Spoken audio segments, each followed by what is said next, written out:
Friends, parasol GS पे आपका स्वागत है। मित्रों, कुछ दिन पहले हमने एक वीडियो आपके साथ साझा की थी जिसमें हमने आपसे कहा था कि 30 पेजेस डेली आंसर राइटिंग कीजिए और ये 30 पेज आप जहाँ तो नोट्स फ्रेम कीजिए या फिर आंसर राइटिंग। मतलब कि अगर आप मान लीजिए आपने कुछ अपना डिसाइड कर रखा है कि डेली 6 to 7 टॉपिक्स के आप नोट्स बनाएंगे और या फिर आपने कुछ 6 to 7 क्वेश्चंस को आंसर राइटिंग करने का अपना टास्क रखा है, तो अगर आप लगभग 30 पेजेस के हिसाब से अगर आप 30 दिन भी आंसर राइटिंग करते हैं, क्योंकि आपके पास अभी 55 दिन के आसपास का समय है, 50 से ज़्यादा दिन आपके पास है, तो आपकी बहुत ज़्यादा संभावना बढ़ जाएगी कि आपका जो है सिलेक्शन हो जाएगा इस बार बीपीएससी में। क्योंकि डिसाइड करना अलग चीज़ है, उस चीज़ को प्रतिदिन हर दिन 30 पेजेस लिख के अगले दिन फिर 30 पेजेस, क्योंकि अगर आप 4 दिन 30-30 पेज लिखेंगे ना मित्रों, तो 5वें दिन आपका हाथ दर्द करेगा, आपका कलम जो है पेन ये चलना बंद कर देगा। और लेकिन यही तो आपको अपना एक मेंटल लॉक तोड़ना है, क्योंकि परीक्षा के दौरान आपको ऐसा होगा कि भाई 3 दिन में आपको पूरी परीक्षा में लगभग 200 के आसपास पेज आपको लिखने हैं। अब 150 से 200 पेज अगर आपको लिखने हैं तो आपकी प्रैक्टिस होनी चाहिए। तो इसलिए मैंने ये बहुत अच्छी आपको एक युक्ति दी थी कि 30 पेजेस चाहे आप नोट्स के बेस पे, और आपको एक साथ भी नहीं लिखना है परीक्षा में, तो ये है कि भाई आपको एक पेपर में 40 से 50 पेज आपको 3 घंटे में लिखने होते हैं। यहाँ तो 30 पेज आपके पूरे दिन का टास्क है। आप पूरे दिन में कभी भी सुबह 2 घंटे आंसर राइटिंग, दोपहर के बाद या शाम को 2 घंटे आंसर राइटिंग, शाम को सोने से पहले 1 से 1.5 घंटा, आप 4 से 5 घंटे अगर कलम चलाते हैं 6 घंटे, तो आराम से 30 पेजेस का जो टास्क है आपका आप पूरा कर सकते हैं। तो आप 30 पेजेस डेली आपको राइटिंग करनी चाहिए। दूसरा पॉइंट यहाँ पे ये है कि मित्रों, 30 पेज के लिए करंट अफेयर के कई सारे अप्लाइड बहुत महत्वपूर्ण टॉपिक थे। मैंने आपको एक लिस्ट मतलब यहाँ पे प्रदान की थी, जिसमें आपके आईआर के टॉपिक्स हो गए, कई सारे आपके इकोनॉमी के बहुत महत्वपूर्ण टॉपिक थे, जैसे साइंस के कई सारे टॉपिक थे। तो मैंने आपको टोटल यहाँ पर टॉपिक्स की एक लिस्ट दी थी कि आपका इन सारे टॉपिक्स पे डेटा शीट तैयार होनी चाहिए, क्योंकि अगर आपकी डेटा शीट तैयार है तो आपको आंसर लिखने में दिक्कत नहीं आएगी।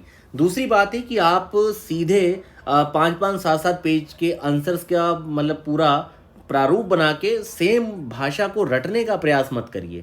आप किसी टॉपिक के अंदर उसकी हेडिंग या एग्जाम्पल्स को जरूर लिखिए, उसको फ्रेमिंग करिए। बड़े से बड़े 38 मार्क्स के प्रश्न को लिखने के लिए भी आपको 1.5 पेज का कंटेंट ही चाहिए अगर आप उसे अच्छी डेटा शीट में तैयार कर रहे हैं, क्योंकि आपको हेडिंग्स और उसके अंदर का एग्जाम्पल पता होना चाहिए। बाकी 4 से 5 लाइनें जो एक जनरल थिंकिंग होती है, जो किसी भी वस्तु के बारे में जो ज्ञान है, वो आप लोगों का ठीक होता है, क्योंकि भाई आप ग्रेजुएट हैं, आप एक सिविल सर्विस के कंपटीशन को दे रहे हैं, आप तैयारी कर रहे हैं, तो आपने चीज़ें पढ़ी हैं।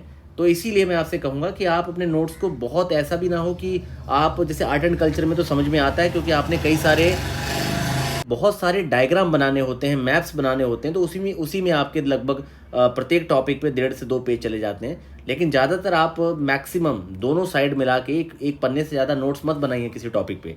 और ये आपको टोटल जितने मैंने टॉपिक्स की लिस्ट दी थी, जिसमें आप ये सामने देख रहे होंगे, ये सारी लिस्ट जो पीडीएफ है, डिस्क्रिप्शन में हमारे चैनल का लिंक है, मैं आपको टेलीग्राम चैनल पे प्रोवाइड कर देता हूँ। ये सारे टॉपिक्स को समेट लीजिए, आपको मैक्सिमम क्वेश्चन यहाँ से मिलेगा। दूसरी बात है, मैंने आपको बताया था मित्रों कि आप लोगों से मैंने कहा था, मैंने आपको 2 तरह की अभी तक रणनीति दी है। एक तो मैंने आपसे ये कहा था कि आप 30 पेजेस के हिसाब से, अगर आप 30 पेजेस के हिसाब से 900 पेज अगर आप राइट डाउन कर लेते हैं, तो यहाँ पर क्या है कि आपका एक मेंटल लॉक जो है वो ब्रेक हो जाएगा। आपके हाथ बिल्कुल मजबूत हो जाएंगे और दिमाग एकदम बढ़िया से कि भाई आपको पहले दिन में ही किस तरीके से लिखना है, कैसे आपने अटैकिंग करनी है, किस तरह से फ्रेमिंग करनी है। दूसरी बात है कि लगातार जब आप किसी का डेटा शीट तैयार करते हैं तो एक फ्रेम बनता है कि इस टॉपिक के बारे में इंट्रोडक्शन में आपने क्या लिखना है, उसके चैलेंज आपने किन हेडिंग्स में देने हैं, क्या उदाहरण देने हैं, उसके सॉल्यूशन, वे फॉरवर्ड या जो बेस्ट प्रैक्टिस जो आप अपने आंसर में कोड कर सकते हैं, ये सारी चीज़ों का एक खाका बनता है आपके दिमाग में। ये सेम बात मैं आपसे 20 बार बोल चुका हूँ और आगे भी 20 बार बोलूँगा, क्योंकि समय समय पर मैं आपको चीज़ें याद दिलाता हूँ कि आपको ये काम करना है। इसीलिए मित्रों, अभी भी ये सोच के 50 दिन है क्या करेंगे, 40 दिन है क्या करेंगे, भाई छोड़िए, कुछ नहीं है। आपने अगर 100 से 150 आंसर्स की भी प्रैक्टिस की है, 100 आंसर भी आपने प्रैक्टिस किया है, 100 आंसर भी आपने लिखा है 3-3, 4-4 पेज में, आपने 400 पेज लिख लिया, आप जो नहीं करेंगे उससे आप बहुत बेहतर हो जाएंगे। जैसे मान लीजिए अभी आप कुछ नहीं कर रहे और आप 400 पेज लिख लें, तो 400 पेज लिखने के बाद आप काफ़ी ज़्यादा बिल्डअप होंगे और बहुत अच्छी परफॉर्मेंस आपकी परीक्षा में रहेगी।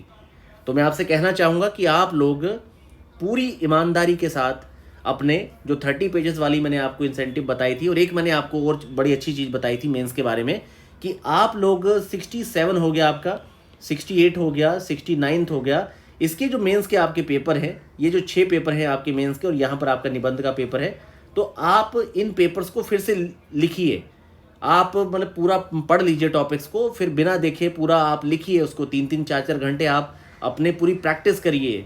अगर आप इन्हीं पेपर्स को कई बार लिखेंगे तो आपका सबसे पहले तो जहाँ पर जो देखिए कंटेंट भी यहाँ पे बहुत बड़ा इशू नहीं है, सबसे बड़ा इशू ये भी है कि भाई आप टाइम में लिख पा रहे हैं कि नहीं। अगर आपको 5 या 6 पेज लिखने में 38 मार्क्स में 1 घंटे से ज़्यादा समय लग रहा है, तो फिर कैसे आप अपने पूरी पेपर को पूरा करेंगे, परीक्षा को कैसे आप देंगे। तो ये सब चीज़ों पर काम करने के लिए आपको पहले जानना जरूरी है कि आप एग्जैक्ट किस क्षमता पर खड़े हैं, और फिर उसके साथ ये भी है कि कहीं ना कहीं स्पीड अपने आप ऑटोमेटिकली बढ़ती भी है जब आपके पास डेटा शीट आपके दिमाग में तैयार रहती है। तो दोनों पर इस तरीके से काम करिए कि आपकी आंसर राइटिंग की प्रैक्टिस भी हो और डेटा शीट भी पूरी तैयार हो। बाकी डेटा शीट का काम हमने ये कर दिया है कि जो हमारी माइक्रो टेस्ट सीरीज़ है, जिसमें हम आपको 90 टॉपिक्स कवर करवा रहे हैं, इसमें सारे ही नए मॉडल आंसर जो हमारे बिल्डअप किए जा रहे हैं वो मल्टी डायमेंशन है। इवन हमने 7 to 8 मार्कर का जो आपका प्रश्न होता है उसे भी 4 to 5 पेजेस में पूरा, मतलब कि हमने बहुत मैक्सिमम कंटेंट दिया है ताकि आप उस पर किसी भी प्रश्न का उत्तर लिखने में समर्थ रहें, सक्षम रहें। तो हमने इसीलिए बहुत ज़्यादा मल्टी डायमेंशन वे में सारा डेटा देने की कोशिश की है, पर आपको उतना ही लेना है जितना आपको आंसर लिखना है। तो इसीलिए मित्रों, हमारी जो माइक्रो टेस्ट सीरीज़ है वो आपके लिए बहुत महत्वपूर्ण हो सकती है, आप उसे ज्वाइन कर सकते हैं। उसमें हमारा पहला टेस्ट 3 मार्च को है। आप 3 मार्च से लेकर 10 अप्रैल तक 30 टेस्ट दे सकते हैं माइक्रोवे में, जिसमें 2 शॉर्ट 1 लॉन्ग क्वेश्चन है, और उसके प्रॉपर आपको मॉडल आंसर दिए जाएंगे जिसके सैंपल हमारे टेलीग्राम चैनल पे है। और ये जो PDF लिस्ट है, जो मोस्ट इंपॉर्टेंट आपके टॉपिक है, ये टेलीग्राम चैनल पे हम शेयर कर देते हैं। डिस्क्रिप्शन में हमारा लिंक है, आप चैनल को ज्वाइन कर लीजिए। और लेकिन ये जो 2 चीज़ें मैंने आपसे कही हैं कि जहाँ तो 30 पेज का नोट्स फ्रेमिंग बनाई है, या तेज़ी से आप पिछले 3 से 4 साल के पेपर्स को तेज़ी से लिखिए, क्योंकि इतना लिखने पर भी आपको पता चलेगा आपकी स्पीड क्या है। स्पीड यहाँ पे कोई छोटा पॉइंट नहीं है, बहुत बड़ा पॉइंट है, क्योंकि अगर आपने प्रश्न ही छोड़ दिए तो फिर उसके अंक तो वैसे ही 0 हो गए। पहला तो यहाँ पर सबसे बड़ा ये है कि भाई आप अपना पेपर पूरा करें। दूसरा पॉइंट है कि आप डेटा वगैरह शीट आपकी कैसी है, प्रेजेंटेशन कैसी है, आप जो लिख रहे हैं थोड़ा सही तरीके से अगर प्रेजेंट कर सकते हैं तो आपका जो है मार्क्स काफ़ी अच्छा आएगा। मैं आपको एक उदाहरण देता हूँ। आप एक चीज़ ऐसी भी कर सकते हैं, अगर आपका कोई मित्र है, कोई आपके 2 से 3 लोगों का सर्कल है और आप लोग BPSC की मुख्य परीक्षा दे रहे हैं, आप लोग सेम किसी टॉपिक पे 10 तथ्य लिखिए, 10 महत्वपूर्ण जो तथ्य होते हैं। जैसे मान लीजिए आप मेरे ही टेलीग्राम चैनल पे जाइए और MSME डालिए, तो मैंने MSME से रिलेटेड जो गवर्नमेंट की इनिशिएटिव एक चार्ट दे रखा है आपको। उस चार्ट में दिए गए 10 से 12 पॉइंट आप लोग 3 मित्र आपस में शेयर करिए और फिर आप MSME पे एक आंसर लिखिए। आप तीनों का लिखा हुआ आंसर आप किसी चौथे 5वें आदमी से या टीचर से, किसी कोचिंग में जहाँ भी आप जुड़े हैं, आप चेक करवा लीजिए। वो टीचर आप तीनों को अलग अलग नंबर देगा, क्योंकि यहाँ पर मुद्दा क्या है कि उन 10 पॉइंट्स को लेके सबसे अच्छी प्रेजेंटेशन किस आदमी की है भाई, किस आदमी ने शानदार इंट्रोडक्शन दिया है, अच्छी हेडिंग्स बनाई हैं, सही तरीके से कंटेंट के फ्लो चार्ट भी यूज़ किए हैं। तो बहुत सारे फैक्टर्स हैं, लेकिन मैं यहाँ पर आपको इतना कहूँगा कि अगर कॉन्फिडेंस की कमी आ रही है, परफॉर्मेंस एंजाइटी आपको हो रही है, तो आप लिखिए, चीज़ों पर पॉइंट्स बनाते जाइए, रट्टा मारते जाइए। लास्ट के 20 दिन अपना ही जितना आपने लिखा है उसको बार बार, जितनी बार हो सकता है रिवाइज कीजिए, और बहुत ही सकारात्मक मानसिकता के साथ जाइए। क्योंकि आप देखिए, जो लाइफ अनएग्जामिन है उसका कोई फ़ायदा नहीं है। आप तो एग्जामिन कर रहे हैं ना अपने जीवन को। भाई जो साहसी है, जो घर से निकला है, मेहनत कर रहा है, वही तो कुछ पाएगा। अब जो बंदा सब छोड़ छाड़ के, आप ही के साथ के कई मित्र 2 साल 1.5 साल दे के तैयारी छोड़ दिए, उन्हें छोड़िए। आप तो अपनी लाइफ को एग्जामिन कर रहे हैं, योद्धा हैं आप। तो वही आपका वॉरियर माइंडसेट होना चाहिए। आगे बढ़िए, चीज़ें समय के साथ बहुत अच्छी होंगी और बहुत सकारात्मक होकर आपको पढ़ाई करनी चाहिए।